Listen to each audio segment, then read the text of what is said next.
Hi, my name's Phil. I'd like to talk about politics. In this video, I'd like to discuss the reports again that Boris Johnson will be resigning next year once he has seen Brexit through and got us to the other side of the COVID pandemic.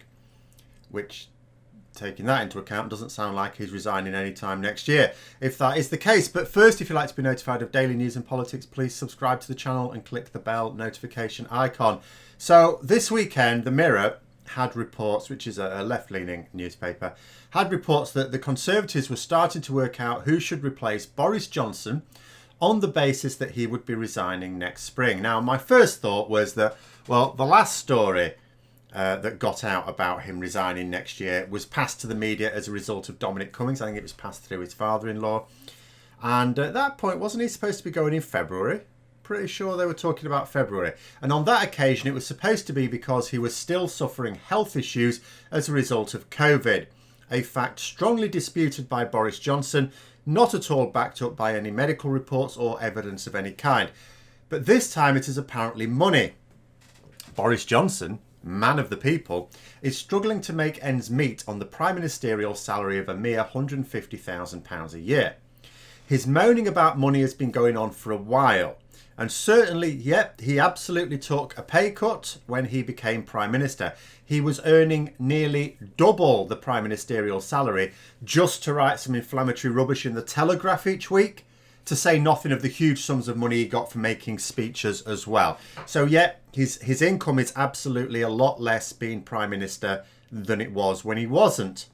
That being said, nobody forced him to become Prime Minister. Nobody even forced him to become a politician. It was his ambition for many years, potentially even decades. But a little bit like David Cameron, Boris Johnson appears to be someone who wanted to become Prime Minister but not actually be Prime Minister. I always felt with David Cameron, he felt he needed to become Prime Minister, but he didn't actually like being Prime Minister. So he was always someone I regarded as can't wait for when he's the ex-Prime Minister. I think it was David Cameron's ambition not to be Prime Minister, but to be an ex-Prime Minister. You know, someone, allegedly a friend of Boris Johnson's, described him as like a typical adulterer, more interested in the chase than the prize. I mean, if there's one thing these Tories know about it, is the habits of serial adulterers, I guess. But Johnson's complaints about money, which are passed on by close friends to the media, have included moaning that he's not even sure he can afford a nanny. For his son this time, not for him. As far as I'm aware, the only member of the government who employs a nanny for themselves is Jacob Rees-Mogg. Johnson's also, or his friends, that is to say, we don't necessarily know this comes directly from Johnson, but they're also complaining about the cost of Eton for his new son.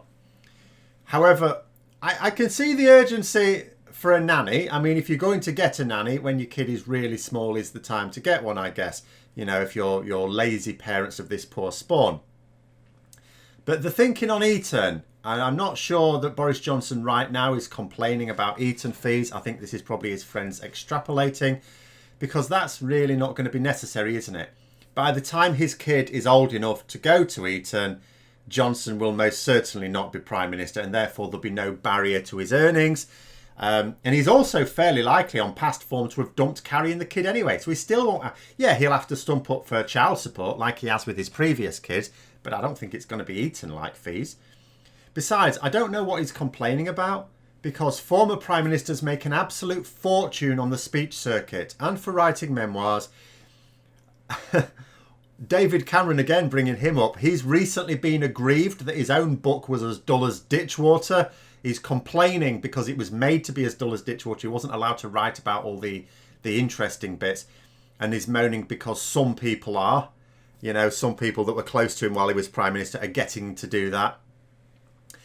But I'm going to say I cannot imagine that any book that would be produced by Boris Johnson, whether or not he writes it or not is irrelevant. If he has any input into it about his time in office, it cannot be anything other than a sensation. Makes no difference whether he even publishes the truth or more lies. Really makes no difference. It will certainly be entertaining and make him an absolute fortune. So, although I can believe that Boris Johnson is whining about money, because this has been reported for the past couple of months at least, even though he cares not a jot for the people he's leaving in genuine poverty right now, with a mixture of failures to keep job support going and cack-handed responses to the pandemic that means we are suffering more economically than should be the case. I do also need to point out again that Boris Johnson is someone who is seen in the north of England as not being like the usual Conservatives. You know, when he got a lot of support in the north of England, which would be very unusual for an Eton-going Conservative, people tried to find out why. They polled people in the north, and a lot of people would say, oh, well, he's down to earth and he's just like a normal bloke. He's not stuck up. He's not posh. What? This down to earth normal bloke is complaining that he's broke on £150,000 a year, 5 times the national average, with publicly paid people running around him all day as well, picking up after him. This poor, normal, down-to-earth bloke isn't even sure that he can afford a nanny right now. That's how broke he is. But anyway, it's all nonsense anyway. Not the whining, I'm sure that's true. He's publicly said in the past that the Prime Minister's salary is not enough to live on. The reasoning is tosh. I don't believe the bit about the illness. I said so at the time. I think that was just Conservative MPs trying to justify their pick of a clearly unsuitable leader. Boris Johnson is useless. At some point, people are going to point to those Conservative MPs and go, well, you voted for him to be leader. You nominated him. You supported him. Why was that? At which point, they can't really come out and say, oh, yeah, we just didn't realise. Like, how did you not realise? You knew him for years.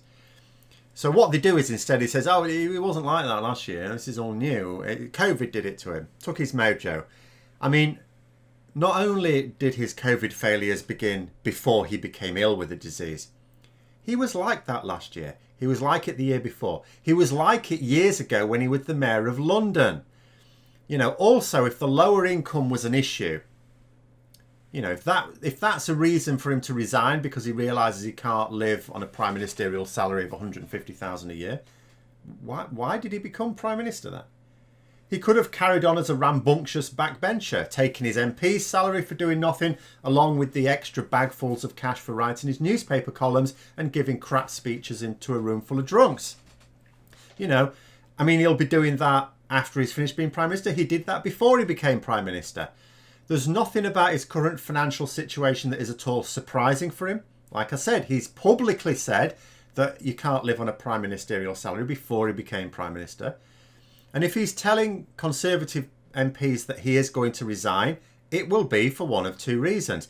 One, he always intended to get the job, line the pockets of major corporations, and then leave quickly in order to capitalise on the financial benefits of attracting larger fees on the speech circuit, writing memoirs, and getting lucrative positions on boards of companies whose pockets he lined, and not stay long enough to accept the consequences of his terrible policies. That's one possibility. The second possibility is that his MPs are fed up with him and they know it's not going to get any better. This is who Boris Johnson is. They know that. He cannot cope in a crisis. COVID getting better won't even help their electoral chances for the next crisis turning up. There are going to be plenty of crises over the next few years from Brexit alone. They know that as well.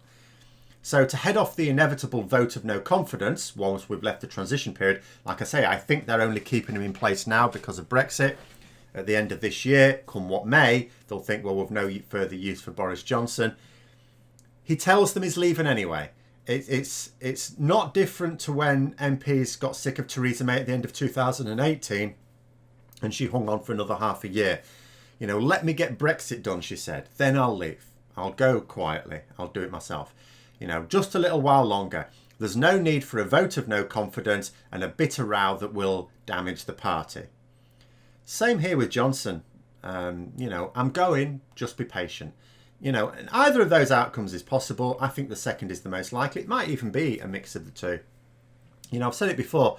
It's also in the interests of Conservative MPs to see Johnson disappear with the bulk of blame for both COVID and Brexit attached to him. If they got rid of him now, if they'd have got rid of him before the end of this year, then whoever comes in also has to accept a hefty share of the blame for COVID and for Brexit, because they would have been able to intervene in some way. So try and keep the hands of the successor as clean as possible. And for that, it's helpful to keep him around for a little bit longer, maybe even until next spring. And this is where, of course, it's really important for Labour to make it clear that it's the Conservatives that's responsible, not just Johnson alone. Don't let him take all the blame with him. Now, there is a good chance that they'll be able to do that because the favourite to succeed Johnson is Rishi Sunak. Well, that's no problem because although he's a lot cleverer than Boris Johnson, yeah, he'll put up more of a challenge, I've no doubt. He's popular now, but the one policy that made him popular is ending, ushering in a new wave of mass unemployment unless he U-turns pretty damn quickly. Mass unemployment that I've not seen since I was a nipper. You know, if they go for Gove, on the other hand, Michael Gove, he's thoroughly implicated in all the Brexit cock-ups. So that's not a problem either. The only problem on the horizon would be the potential for Jeremy Hunt of the serious contenders. He would be a challenge because keeping the blame pinned on him, on the Conservatives rather than just Boris Johnson, trickier, not impossible, because Jeremy Hunt has been outside of Boris Johnson's government. He's relatively clean of Brexit. He's certainly clean of COVID. He's even criticised the COVID response. But that being said, he doesn't have as much support amongst parliamentary MPs as he did during the last Parliament.